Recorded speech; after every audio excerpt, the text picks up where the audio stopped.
Um, yeah,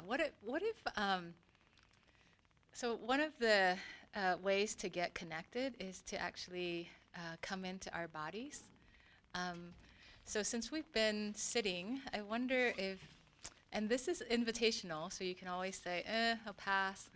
And you can also do this sitting down, but if you're game, I wonder if we could stand up and we'll do a few stretches, wake up our bodies a little.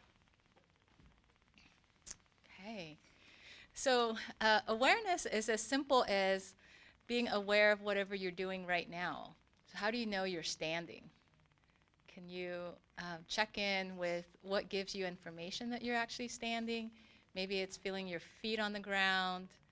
Maybe it's connecting with our legs and the skeletal system that's holding us up, keeping us rooted, and also elevating us towards the sky or the heavens. Maybe feeling into your muscles. And allow the muscles to give in to gravity and release towards the earth. We don't need to hold our shoulders. Feel your breath. Yeah, if you need to take in a deep breath, go ahead and do that. Maybe just noticing, are there parts of your body that need a little stretching? What parts of your body feel at ease? And then we'll set an intention to move. So inhaling, we'll move our arms up. And you can adapt to make the movements your own. Let's reach one hand above the other, like we're climbing or picking our favorite fruit. Oh, and then allow the arms to float down, like we're swimming in air here. And when the arms are by your side, just feel the release before jumping to the next thing. Yeah, soften those legs. Inhaling the arms up again. And this time, let's hinge over to one side. And you can, even grab the opposite hand if that feels good and help it tilt over. Breathe into the side space. And then the other side.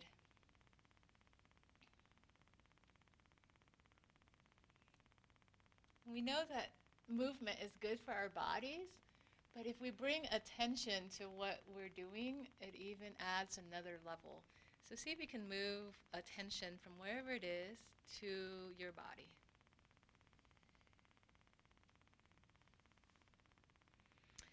All right, let's do our neck. And you can, again, do whatever works for you.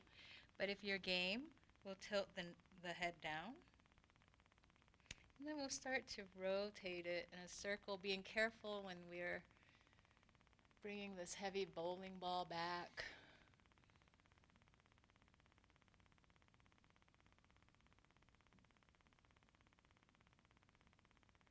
And you can also stop at certain sweet spots to, negotiate with the neck a little bit.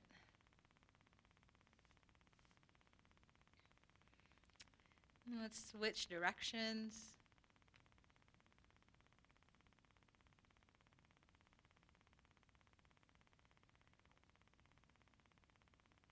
Okay.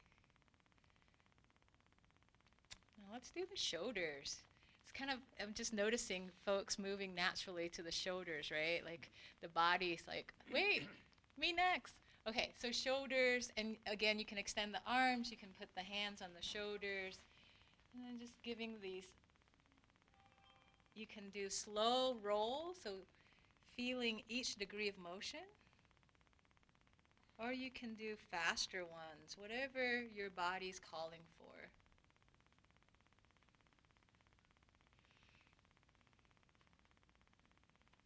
We heard from Becky earlier, if I can share. Sure. that one of her patients said one of the best advice she gave them was to listen to your body. So, listening to your body. That's reverse direction. And again, you can adapt this to what your body wants. You can add the head and neck.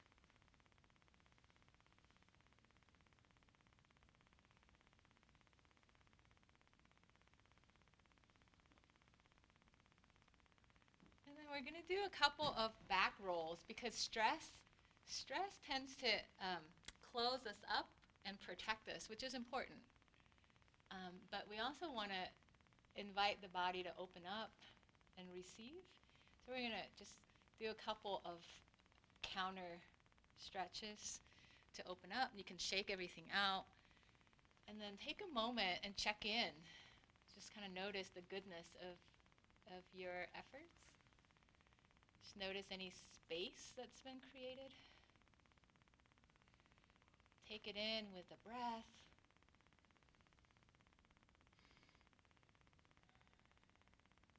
Okay. So let's do a few for the lower body. Anyone hula hoop? Remember the hula hoop? Okay, so pretend you have a hoop. Huh? 70 years ago. 70 years ago. We gotta bring that back. So pretend you have a hula hoop and just give those hips. We don't really move our hips much sitting and standing.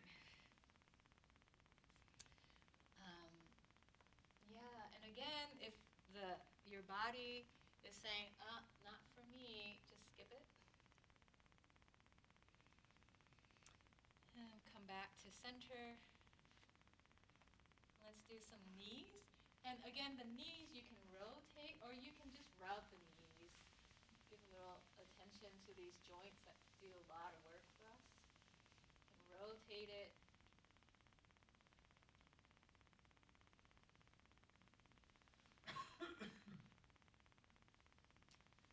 All right. And then ankles. You can hold the chair or and rotate one ankle at a time, or you can just kind of do a little tiptoe to stretch the ankles.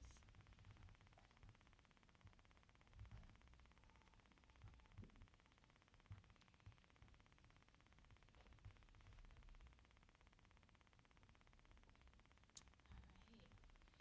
Now, let's shake everything out like you're doing the hokey pokey or your favorite dance. Turn yourself around if you wish. All right, and then, let's take a moment and check in. The whole body, how does the whole body feel from having done that? Take a deep breath. Expressing a little gratitude maybe to your body for all of its efforts and years of service. Not perfect, but sure does a lot. And then perhaps breathing in a little gratitude to yourself for doing your best to care for your body. Thank you. Thanks for experimenting with that. That was a great workshop. Yeah. Oh, that's workshop's over. You know, one of the things. How many? So who's still working in healthcare? Who sees patients and okay. And then who's kind of Working outside of the system. or yeah. Retired. During so I do a lot of patient care, so where I'm pretty active, and so this isn't such a, I don't need to in the ER move around because I'm spending the whole time moving around. But boy, the days where I'm not working and I'm just on meetings, because I do a lot of teaching and administrative stuff, is you're stuck in front of the computer. Your mind's just kind of like going from 8 to 5 and Zoom meetings that just never end, and realize you haven't moved, literally have not moved for 8 or 9 hours. And so when we do these workshops with some of our folks at the U who are stuck in front of the computer in a virtual world, that it's important to get up and move around. That's good for the body and good for the mind to kind of move ourselves. COVID's been challenging in that way for a lot of people. Do you want to share what you do? You don't stretch, but you do the Sani moment. Yeah. We're talking. So, and it's funny. This is talking about ways to bring mindfulness into the day-to-day work, and a lot of it is kind of slowing down. In the emergency department where I primarily work, or I would imagine anybody who works in a busy clinic, it is hard to find time to stop and slow down and kind of let yourself ground before you see a patient. So one of the things that I've gotten in the habit of doing, which I learned from a mindfulness teacher at Intermountain Healthcare, is to focus in on the hand sanitizer moment. He calls it the avant-garde pause. Avant-garde, I think, might just be the trademark kind of like version of the alcohol sanitizer. But essentially, and boy, you do this 30 plus 40 times a shift or more before you go in the room. I will stop, put my feet on the ground, pump the avant-garde, rub it into the hands, think about it, feel it, breathe, feel the body breathe. And just kind of let the patient that you just saw or the conversation you just had with the nurse or the respiratory therapist or a previous family, just leave that behind. And then enter the room and leave what's done, or put it on pause. In the ER, it's not really done because you got stuff to follow up on, but then you're ready to see the next patient. I am, at least. And that is a really great practice of just mindfulness, and the trigger is you're entering a new room, seeing a new patient, and that patient wants to feel like that you're there for them, that they're the only patient. They kind of know they're not, but they don't want to feel that you're just kind of rushing in and you're just in the next of 20 and you're trying to kind of rush through it. And so for me, that brings me down. It's the avant-garde pause. Yeah. It's a little mini spa, as Mark Potter likes to say, Oh. for the hands. People, Aromatherapy, it has a nice odor. yeah, that's Yeah. true. And people also call it the Sani, which I think is kind of interesting because it's sane. It's kind of related to sanity, Yeah, right. with Play the on Sani words. moment. And I think about washing your hands. You can translate that to any activity that you do on the daily, washing dishes. I think about family gatherings that might stress me out.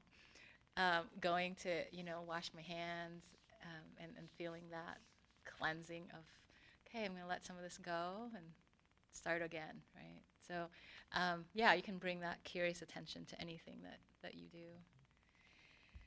I had once we did a mindfulness retreat, and somebody talked about the laundry after right when it comes out of the dryer, and you pull it out and it's nice and warm. Feel like the clothes are so warm, especially like in the winter, and it's just, and then you folding it and the warmth of the clothes against their, and that was like I hate folding clothes. I was like, that's actually a really great way to think about it. Everyday activities that we can bring mindful attention to. And you might already have activities that bring you into presence naturally. What are those activities for you all? What just brings you into the moment naturally? Petting the dog. Oh my God, Yes. yes. Petting the dog. Yeah, what else? You look like you're... Well, I'm going to say, I went out the other day and sat in a chair and just looked at the clouds in the sky. I could see the lattice work of the diffuse clouds. Yeah, that is a great meditation, right? Connecting with the sky and the clouds and all the shapes that it makes and what else? Nature, yeah. Nature slows us down. Nature's pace, unless she's stormy, or hurricane, because I used to live in Houston. Nature slows us down usually. Yeah, gets us in the zone. Anything else? Okay. So these are our objectives. But what do you all think? I mean, we're a small enough group that we can actually make some little shifts. Is there anything, does this sound good? Is there anything else you want to add to the list? And someone mentioned to us after the talk that, and we didn't even think of this when we were trying to put this together, is that a lot of folks here are retired. They're retired healthcare providers who are no longer seeing patients, and we've been hyper-focused on kind of the delivery of care. But what we're going to talk about here in terms of like, walking someone through a brief mindfulness intervention to help settle them, if they're in some duress or stress or whatever, is something you can do with anybody. My wife could do that with me when I'm freaking out. It's like, Dave, sit down, feel your body. You're like, I am calm. But you know what I mean. This stuff translates to other places in your life if you're interacting with other human beings that you're close to or have a connection with. So. Okay, so no other request? I have one thing to add. Sometimes it's not what you get into doing, it's also what you're not doing. Taking time away from digital media, taking a news break, or just turning the news off altogether, and instead watching a Netflix comedy or a comedian on YouTube, Mm-hmm. his laughter. And then I remember at work I used to just take the stairs, which, is good physically. I mean, I was doing it for fitness, but I think it's good for mental too.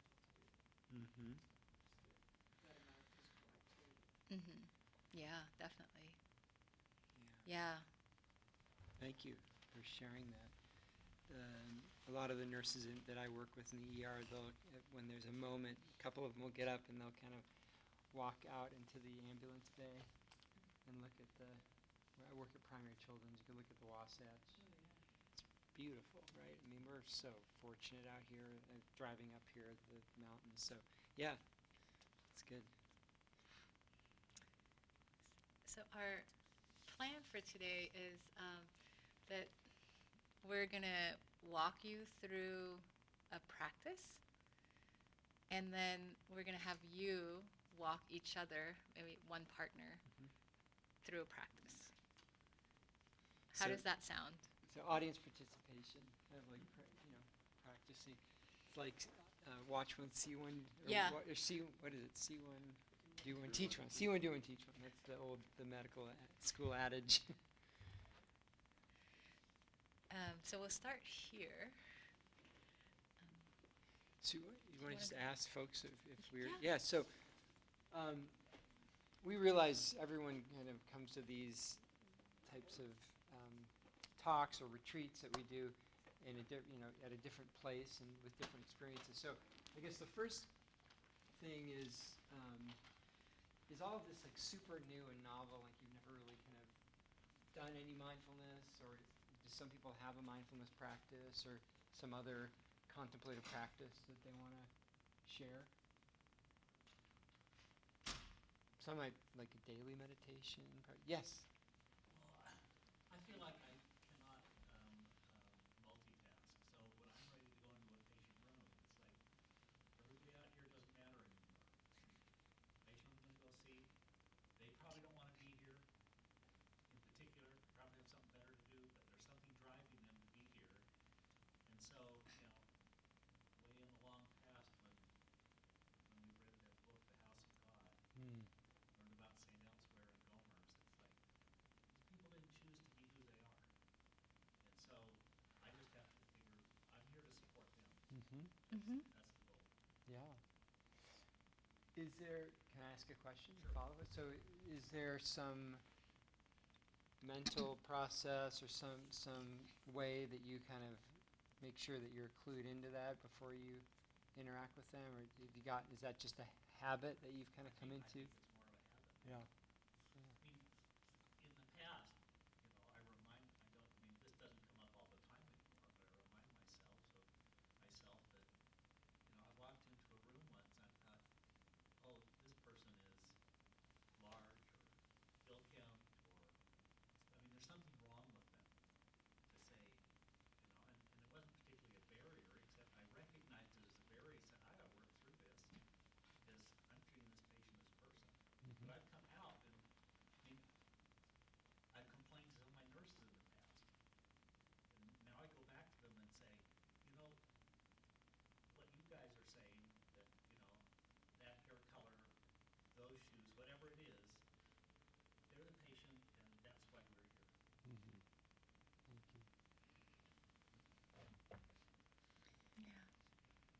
about you? Well, two things. First of all, a question, and then I'll share experience. How would you differentiate between mindfulness and meditation? Do you want me to take that? Yeah, Or you- yeah. Yeah. So, yeah, that's a really good question. Mindfulness means awareness and connection to the present moment. And meditation is one way to cultivate or to develop awareness and connection. So it's an exercise to build the mindfulness muscle or capacity, if you will. Say that one more time. I'm sorry. Yeah. So mindfulness is awareness and connection, Okay. and meditation can help us to experience mindfulness. Right. One of the, so like the most basic form of like a meditative practice is, I think for most of us, if you for us lay folk, is meditating on the breath. So you pick an anchor to focus your attention, focus your awareness, and oftentimes it's something within the body. So the breath is the common one, but it's not. It doesn't have to be the breath. It could be the sense of weight or gravity on your sit bones, or focusing on your feet or your hands.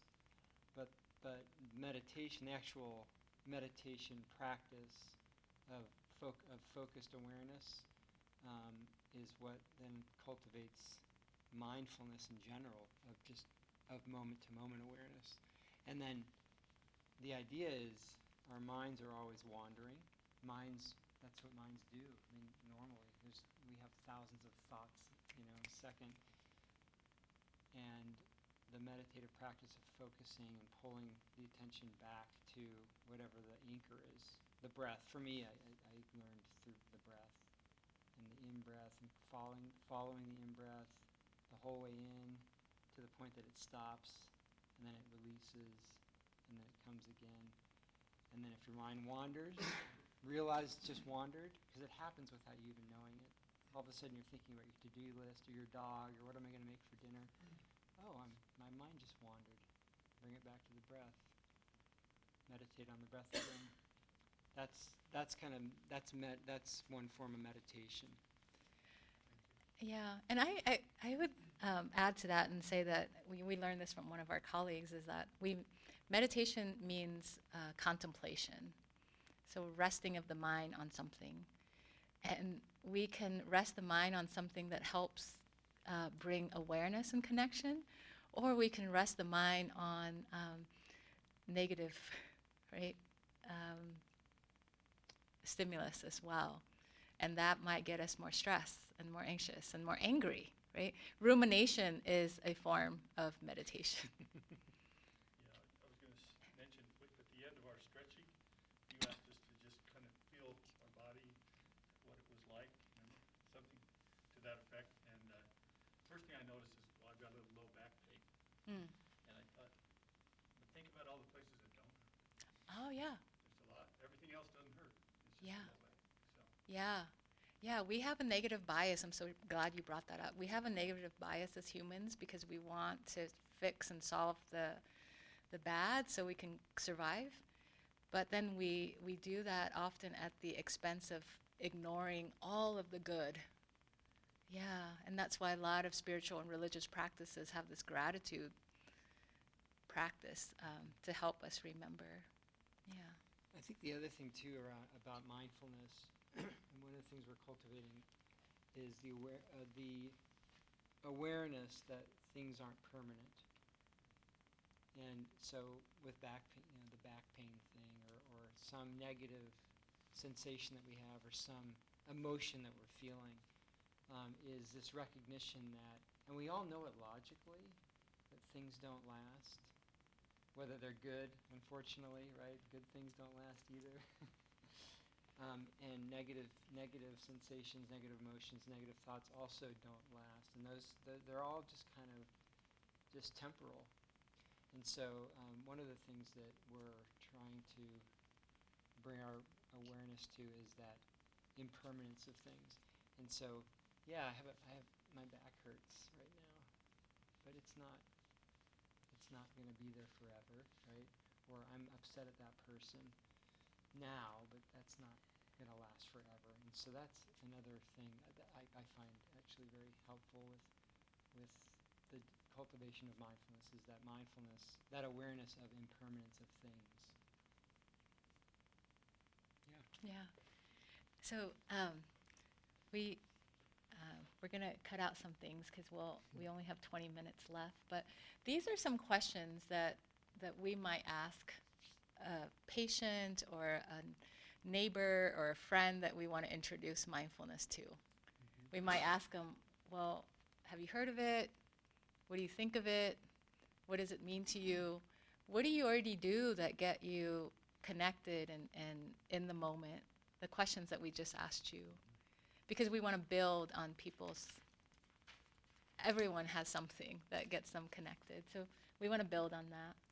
And I think the one reason why that's so helpful is, again, it takes away we all have a judgment about like what mindfulness is because of the corporatization, kind of the commoditization of mindfulness and the apps and the books and 7 ways to be mindful, but to ask patients, and then that helps you define what the intervention is going to be in the moment. Yeah. Or we might feel like, a lot of mainstream mindfulness comes from Buddhism, and it's important to acknowledge that, but then we might feel like, ooh, I don't, so-and-so is not Buddhist. I'm not Buddhist. So is this for me? It helps to remember that it's in all religions. There are practices to help us to quiet, right? Connect with something bigger than ourselves, connect with the moment. So I find that for me, it's both important to acknowledge where the roots of a lot of these practices in science are right now, right? But also to remember that this is a capacity that all humans have, awareness, and all of our spiritual traditions teach about it. So this is, so I might say, well, mindfulness is a noun and a verb. So a noun, it means awareness. A verb, it means pay attention to the present moment with curiosity, with compassion, with openness, without judgment. Yeah. Sorry to interrupt. So professional athletes, you go to a basketball game, and if you get there early, now it seems to be common that they have their headphones on, and they're listening. My assumption is they're listening to some kind of music that they like. So my question is, can they be mindful in the moment by using external stimuli? Yeah. Yeah. Yeah. You're talking about an interior and finding the moment, but I just think of the example, and I'll apply that to myself also. I mean, for me, I think when you ask the question, what do I do? Going for a nice run, I think is where the pain strips away and I find myself in my inner thoughts. Yeah. Yeah. And I don't like to run with earphones, right? Because I don't get that same enjoyment. Yeah. Thanks so much for bringing that up. I'm just wondering, can you be mindful with loud external stimuli? Is that a personalized way of being mindful? You can be aware of anything. So Jazz was a playoff because that's true. They were mindless. As long as you're aware of the music, right, and you're aware of the music's impact on you, because you might be actually listening to something that has, that isn't effective, and completely unaware of it. So you can be aware of anything as long as there's awareness, intention. Does that help? Because you can also take in the environment, right? Like you can be here, maybe check out, what do I see around this room? What sounds do I hear? Yeah, so you can totally pay attention to external stimuli as much as you can with internal ones. Brings up a question. When I want to really try to, I guess, say relax or let things go, I'll turn on something like Phantom of the Opera, which is where she's really going to it. And I will, I'm not really aware of the surroundings. I blank out. I clear the mind, and it's just a slate. It's a blank slate. Mm. And it just relaxes me for a little while, and then I can come back and I can do what I need to do. Yeah. Yeah. It sounds you.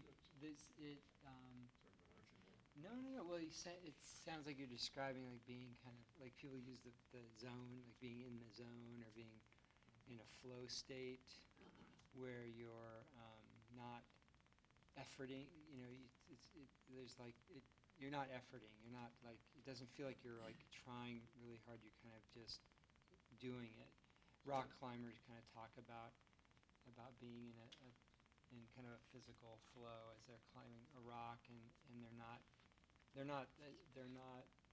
engaging kind of a lot of their cognitive part of their brain. It's more kind of feel and emotion and flow. Giving up control, or taking control by giving up control. Mm-hmm. So Yeah. That's a good way to That's a think good of way. it. Yeah. Mm-hmm. Yeah. A lot of people will say that mindfulness or connection is about letting go of control. And boy, we love control. Which can be scary. Right? It's scary, yeah. So what if you don't have Phantom of the Opera with you? Other portals to presence, right? But that's what you're doing is you're turning the senses to Phantom of the Opera, right? Or to running or to music, as we heard back there. But anything that connects you with your bodily sensations, your senses, and your breath will bring you into the present moment. Why is that?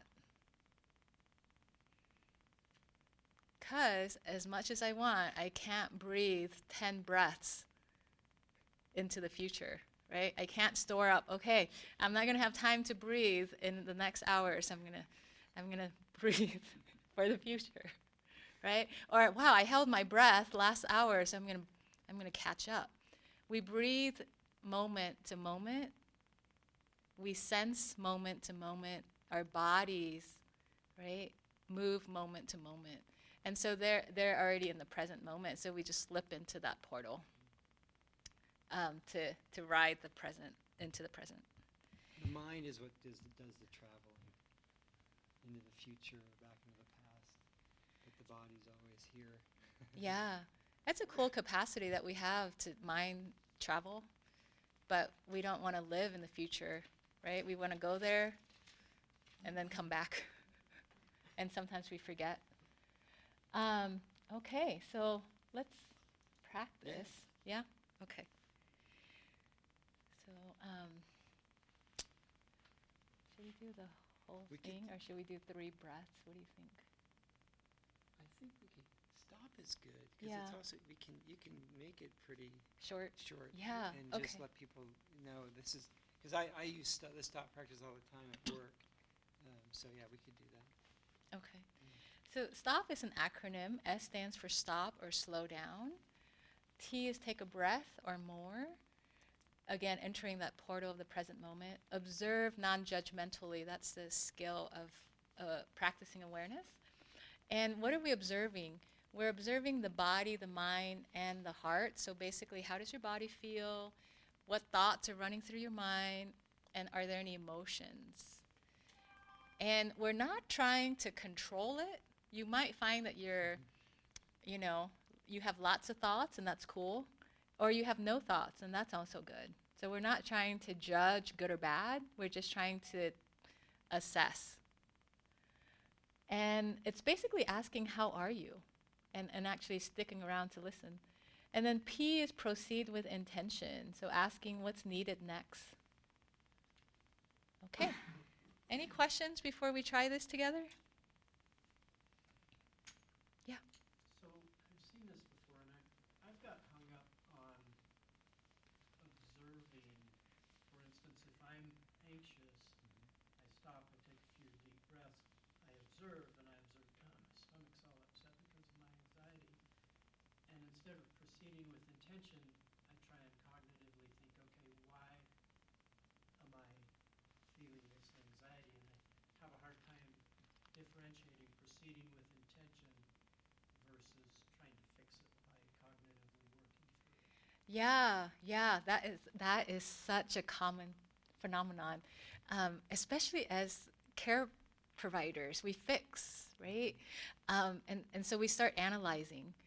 And something that helps me is to remember to name it, feel it, because when we name it, we tame it. When we feel it, we heal it. But when we think about it, we really can't think our way out of a lot of these emotions. So if you notice yourself thinking, bring yourself back into the body. And then asking what will be helpful. Instead of analyzing why this is happening, what will be helpful or what's needed. Yeah. Something that might help is soothe before solve.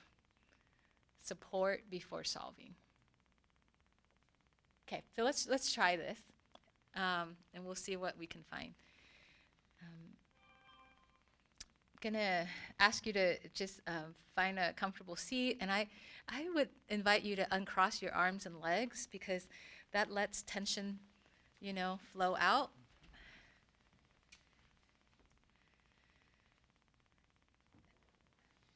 And you can close your eyes or lower your gaze. And notice what it feels like to stop. Maybe it's sleepiness, maybe it's energy and ease that you're noticing. Whatever is there is okay. Take a deep breath.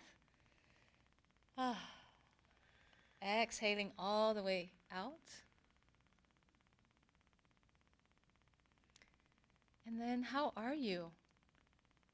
So observing the body and just noting, is there tightness or tension somewhere? And not judging or solving, but just noting. And then, are there parts of your body that feel at ease, that feel energized? Note those parts.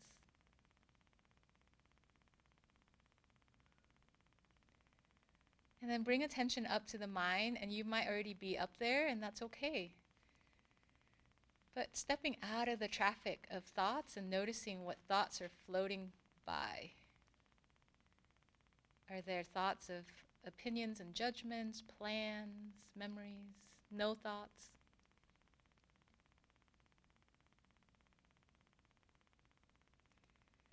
And then are there any emotions that you can notice?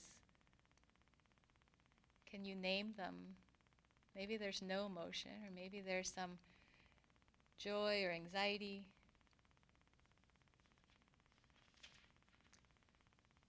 And then take it in with the breath. Exhaling, letting whatever go, whatever can be released. And then maybe asking this question, seeing what comes up. What would be helpful? Or what needs my attention next?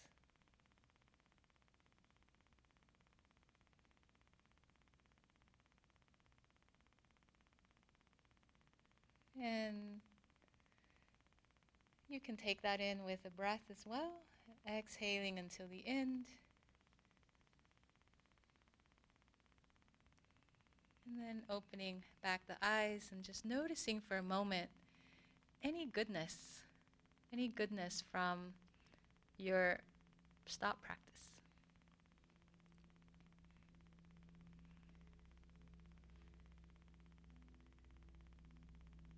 Okay. That was awesome. Thanks. Should we process or have, I guess we should. Yeah. Yeah, how was that? Go ahead. So you asked a great question about your mind gets into kind of that trying to figure things out. I'm wondering what it was like for you, just that little exercise in the context of kind of what you just said, because I hear you. That kind of resonates with me. Where I still find myself even in that, my mind going to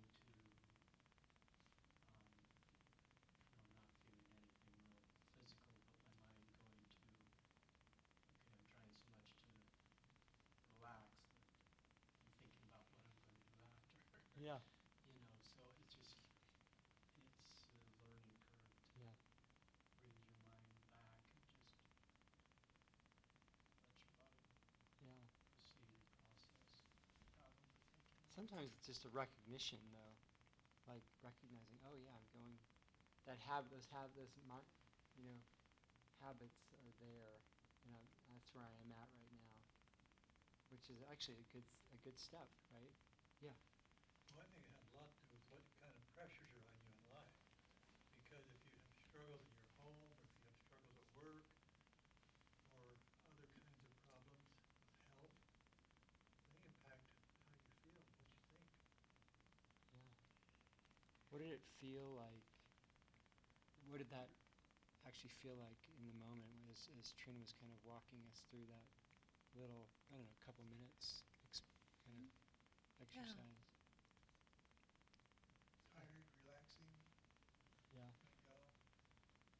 The challenge for me was I got real relaxed when restless leg kicked in. Yeah. Yeah.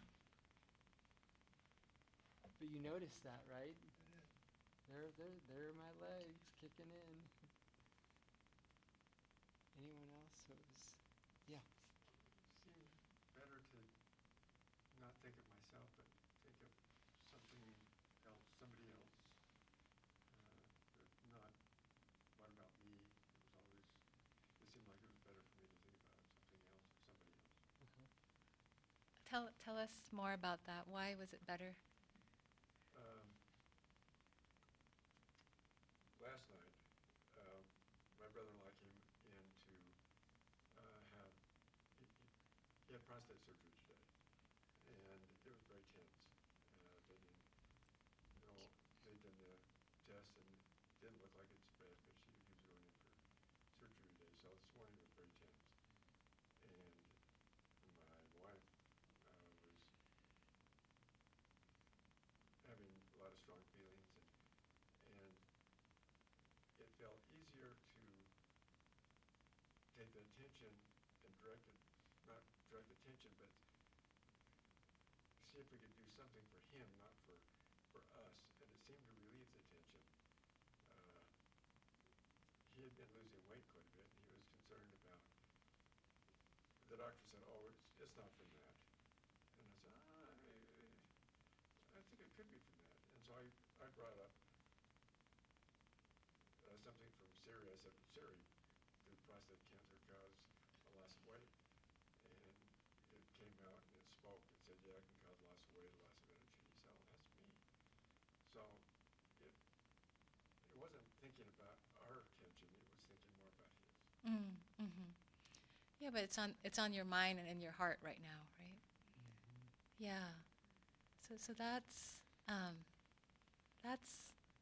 yeah. So it's both. It's spending a moment with what you're caring about right now. Yeah. So that's attention. Yeah. I have a question. So, I don't know if anybody else has this or not, but it seems like some patients kind of drain you of your energy. Like, I mean, you look at your clinic list for the day and it's like, oh my God, so-and-so's on there. And it seems like after you see them, you have nothing left in the tank for like all your other patients. So I got in the habit of scheduling them at the end of the morning, like right before lunch. So if we went over, which we usually did, or at the end of the day. Actually, the end of the day is probably better, because that way if you're zapped and you have no more like energy left for anybody else, then am I saying this like anybody else relating to this or not? Yeah. Like, can you kind of set yourself up for success by, how you structure your clinic day? I guess that's what I'm getting at. Like, I mean, I know we can take the Sandy moment and do all that, but I mean, there's certain circumstances where, Yeah. you know what I'm saying? Yeah, I mean, so I think one thing that I think is helpful, and we've talked to other groups about this, is first of all just a recognition that this patient is needs a lot. I only have so much to give, and I'm gonna do my best, and that's gonna be okay, because I have a bunch of other patients, and I need to kind of be, and be gentle with yourself and okay with yourself that there's going to be things that you just kind of can't get to, and sometimes you can even. I've had patients where I before I go in there, almost prepare myself to, or let myself know, or give myself permission not to fix the world here, because it's not going to happen, and just do what I can. Just do what I can. And that's okay. That's okay. It has to be kind of okay, because you have a lot of other patients to take care of. I think it would have been better if I could have figured out how they not zap my energy. Yeah. Because That, then you get there at the end of the day and you go home and you're like, I think that's a oh, good, somebody else has a better something. that's a good curious, even holding that question, just noticing, when you're with them, what is it? Sometimes it's wanting to do so much. Sometimes it's just absorbing their energy. And so, yeah, I think that's bringing attention to that might be helpful. Also, there's something about mindful scheduling. Right. I think you're onto something with that. Yeah, I had a thought. I've noticed that those kind of people are usually the ones that are on kind of a low tone level, and what we try to do is bring them up on the tone scale, kind of, so that talk about positive things instead of negative things. Our goal is to make them not only feel better physically, but also emotionally when they leave the office. And if you do that, usually it makes a better experience for both of you. I've found anyway. Yeah. So I am noticing, we have an hour, right? Or is it an hour and a half? Do we have an hour and a half? We had 2 hours, didn't we? We, 1 hour, I think it's. is it 1 hour? 3:30 was next year's. Take an extra one if you want. Then we have been too ambitious in our plans. So I This think is good, though. this is a good discussion. Thank you so much for the questions that you're asking. Maybe just take a moment and share with your neighbor what you would like to take away from this. And then I want to say one more thing. If you are interested in doing something like this in your practice, go to Accelerate, UView Accelerate. I'm going to go all the way to the end. UView Health Accelerate. And there is an article right now that is called Brief Mindfulness Practices for Yourself and Your Patients.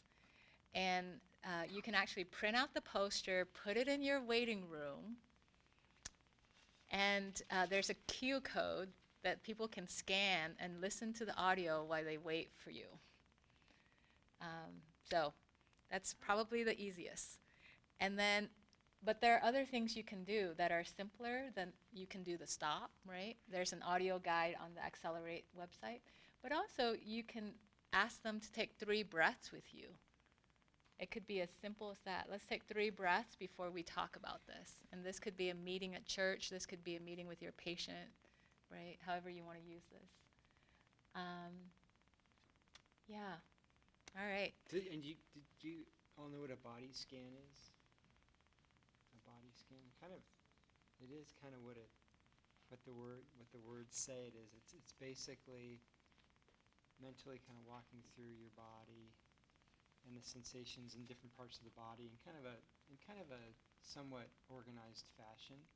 And again, it's just another way to just take note of what you're feeling. But you start in your scalp and you move down to your face and your neck and the muscles in your shoulder. And you can do that with patients. I've done that with patients, adolescent kids who are having anxiety attack in clinic. They're super stressed, and let's just focus. Let's do a little body scan. Focus on the body. It's amazing what can happen to your reactivity, patient's reactivity levels when you kind of walk them through that. I also do it process. for myself if I Yeah. can't sleep. Yeah, right. At night, self-awareness leads to self-regulation. So all of these are recorded on the U Health Accelerate webpage, all of these practices. So the website for that, sorry, is. U Health Accelerate. Got it, okay. Yeah. Yes. So for years, when I get some young lady coming in or a young man, Is that and they're having a panic attack, you get the old brown paper bag out and you tell yourself they're absorbing a little more carbon dioxide, but in fact what they're doing is they're listening to the bag. The crackling in and out of the bag. Yeah, Yeah. that's good. A minute ago, you said you helped the kids that were anxious. What did you say? How did you do it? You know what? Usually, I actually said, can I acknowledge what I'm seeing? I say, it looks like you're feeling this way, or this sounds really hard. I can tell that. Would you mind sitting with me while we do a little exercise where we focus on the breath and the body? Would you be willing to do that? Because it might help, and we can see how it feels after. It'll only take about 60 seconds. And so I asked them, and usually they're like, yes, yeah. And I just do it that I really just am honest and say, this is what we're going to do. I'll describe quickly what we're going to do, and then I'll do it. Let them know I'm not going to leave you dangling out there. Just listen to my voice, listen to me talk, focus on what I'm saying, and I just walk them through it. And I close my eyes and I just do it myself. As I'm doing it for them, I'm kind of imagining it myself. I'm doing a little body scan for myself, and I'm just verbalizing it. And the kids will do it, and invariably their level of anxiety, it doesn't take it away completely. It doesn't I haven't cured them of their anxiety, but it's in the moment, what can you do to help kind of down-regulate them? So the body scanners are actually thinking about each part of their body Yeah, and how it feels at that Yeah. moment. Mhm. yeah. You're trying to get them out of here, Their head. out of here, and into kind of here. Yeah, because usually the head is what causes most of our stress, our thoughts. It's a very powerful thing we have up here. Yeah. All right. So I hope that you were I hope that you were able to walk away with something. Let us know if there's anything specific that you would like. Just let us know. Thanks. Thanks, everyone.